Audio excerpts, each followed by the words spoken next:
True Love's Kiss, technically, by the new troll in the War Council dungeons, Amuseoffyre. Thank you.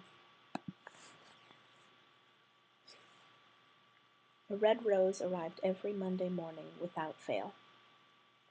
Belle tried not to notice them. It was getting more and more difficult.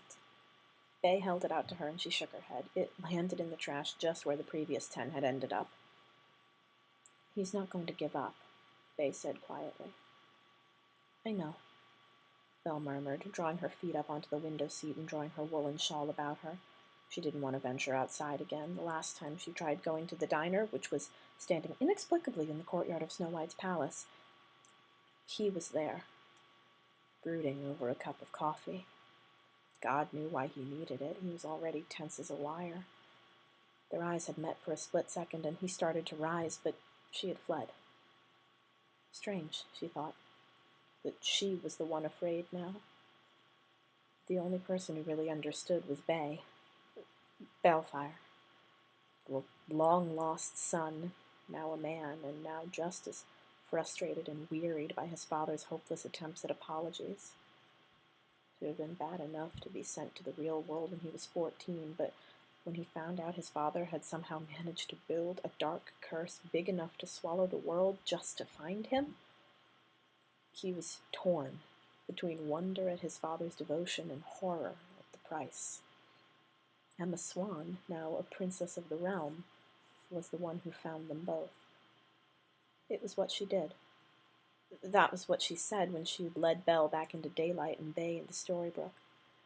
Both of them were grateful, but even as the curse crumbled the walls between the worlds and left them in a strange mixture of both, he was there, looking from one to the other, and he looked more afraid, helpless, and hopeful than either of them had ever seen him. Bae sat down in the window seat beside her, looking out over the lake. They were staying in a room in the palace out of the way of staring eyes. Bae had long been used to the suspicious looks cast at the child of Rumpelstiltskin, but Belle wasn't accustomed to the sniggers and stares that followed her. Regina's last little twist of the knife was to make sure everyone knew just who it was Rumpelstiltskin loved.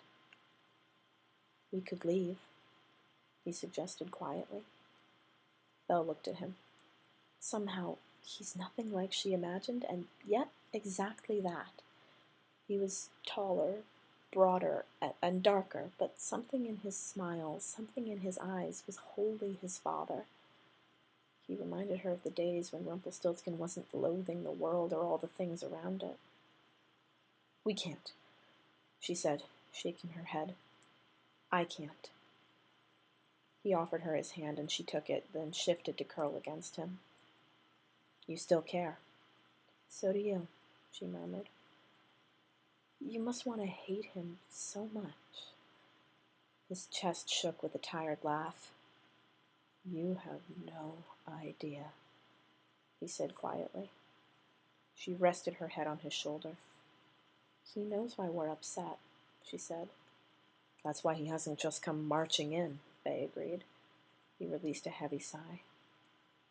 I wanted to see him again so much. She nodded unhappily. The curse.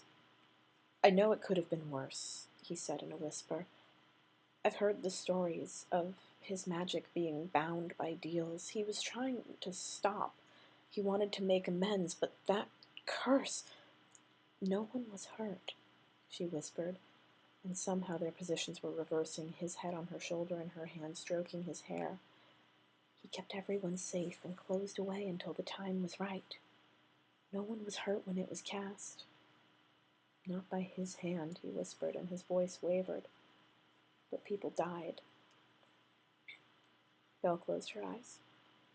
People died, she agreed, trying to keep her own voice steady. But people always die, come good or ill. She pressed her hand to his stubbled cheek and lifted his face. We have to remember it was so he could be done with it. Bae stared at her, then slowly sat back. He still has his power, he said. The dagger. Dagger? Belle asked. They had been closed away together for weeks, but he never spoke of Rumpelstiltskin as the Dark One, only of his father. But I thought it was a curse that was on him. It is, they agreed. Technically. The dagger is the source of the power. He got up and walked across the room. He took the powers of the Dark One from the previous Dark One when he used the dagger to kill him. The only thing that can take the powers away is to stab him with the dagger. Belle stared at him blankly. No, she said, remembering the words of a stranger on the road months, years, decades before. No, it's not. He whirled around, staring at her. What? She blushed. More than 4 decades alive and still blushing. True love's kiss. Bay's eyes fixed on her face. True love. She nodded. You? And him? Would it work? It would have before if he... She squealed as Bay scooped her up and flung her over his shoulder. She pummeled his shoulder. Bay, put me down! Put me down this instant! What do you think you're doing? We, he said, and she could hear a smile in his voice. We are saving my father. Belle froze, outraged. I am not kissing your father just because you decide to throw me at him. There won't be any throwing, Bay said cheerfully, jogging up the flight of stairs, making her bounce and yelp indignantly over his shoulder. There will be candlelight romance, all those lovely sentimental things that girls like so much. She pinched his side spitefully. He swore, losing his footing, and they both landed in a heap on the marble of the grand lobby of the palace. And, of course, they were surrounded by 1,001 staring people who started backing away as Belle stumbled to her feet. You are an idiot, she declared. You're the one who fell in love with him, Bay countered, grinning from ear to ear. If I can't save him, it has to be you. She put her hands on her hips. I'm not kissing anyone on your say-so, she said. And right now I'm more than willing to try the dagger approach. You told her. Both of them spun around to see the subject of their conversation standing some 10 paces from them, looking more and more like a reluctant child, his hands tangled in front of him with obvious nervousness. Someone had to tell the truth, Bay said, like, Miss, I actually true love your father. Belle felt the blush rising again. That was none of your business. It is if you're going to be my stepmother. Someone in the crowd gasped. It might have been Rumpelstiltskin himself, but Belle was too busy turning on Bay. Oh, don't think I wouldn't put you over my knee, she snapped. You are really don't... She threw up her hands. I don't know what you are quite yet, but you are exactly it. And you're the hero, he countered, taking her by the shoulders and revolving her to face Rumpelstiltskin. He leaned down closer and whispered to her. He wants to be saved. I can't do it. Please?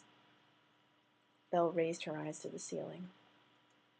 Fine, she sighed. I won't hear the end of it otherwise. Rumpelstiltskin was looking around wildly, like a rabbit trapped in the headlights of an oncoming truck, as she brushed his son off and stalked towards him. Dearie, you don't need to do this. If I don't, your son won't leave me alone, she said, taking his face between her hands. His eyes were wide, round, and panicked. I don't know how you did it, but you produced someone as infuriatingly charming as you can be. Belle, he protested. Not like this, she sighed. I don't need candles or romance or anything, she said, and kissed him. It was the applause that made her pull back a good few minutes later, pink-lipped and breathless. He was just as flushed as she was, and his eyes were the same deep brown as Baelfire's. His lips quirked in a helpless smile as someone whooped. What I meant, Rumpelstiltskin said with a sheepish giggle, was the audience. Thank you.